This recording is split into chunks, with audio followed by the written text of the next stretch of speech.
বঙ্গোপসাগরে লঘুচাপের কারণে সারা দেশে আকাশ মেঘলা হয়ে উঠেছে। এর প্রভাবে মাঝারি থেকে ভারী বৃষ্টি হতে পারে। এই মেঘ বৃষ্টির মাধ্যমে গ্রীষ্মের বিদায় এবং বর্ষা শুরু হয়ে যেতে পারে।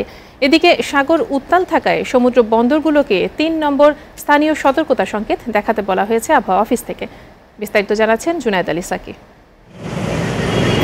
দিনের বেশিরভাগ সময় রোদের তাপে প্রাণ ওষ্ঠাগত।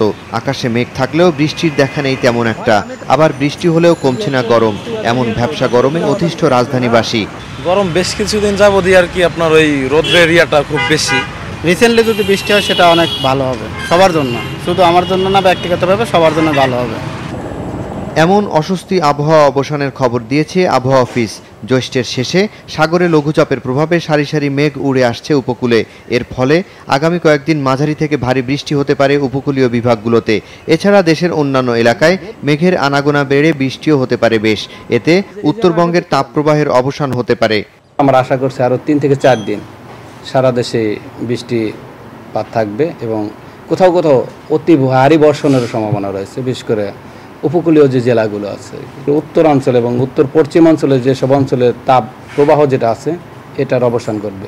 এবারের লঘুচাপে বিদায় নিতে পারে গ্রীষ্ম, আর শুরু হতে পারে বর্ষা ঋতুর পরিবেশ। সুস্পষ্ট লঘুচাপ যেটা সাগরে আছে, এটা যখন বাংলাদেশ উপকূলে অতিক্রম করবে, এর সাথে সারা দেশেই বর্ষাকালের প্রভাবটা বিস্তার করবে। তিনি জানান, বৃষ্টির দিনে তাপমাত্রা হতে পারে 30 ডিগ্রি সেলসিয়াসের নিচে, আর রাতের তাপমাত্রা 20 ডিগ্রি সেলসিয়াসের নিচে নেমে যেতে পারে। এতে জনজীবনে স্বস্তি আসবে বলে আশা করেন তিনি। Junaid Ali Saki, SA TV, Dhaka.